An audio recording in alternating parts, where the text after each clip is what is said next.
created an amazing form in Paymattic? Great! What now? You wanna use it somewhere else? Well, unlike many other payment plugins, Paymattic not only lets you export your entries, it also lets you import or export all the amazing form that you have created. And we're gonna be showing you exactly how you can do that.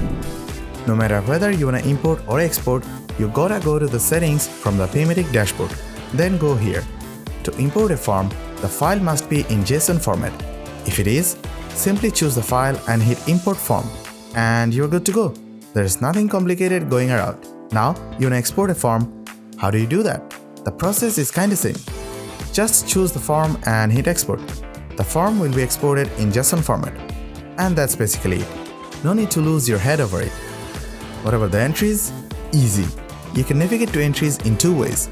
Hit entries from here, or simply navigate to entries when editing the form. Once on the entries, simply hover over your desired file format and click on it. Your entries will be exported to your chosen file format.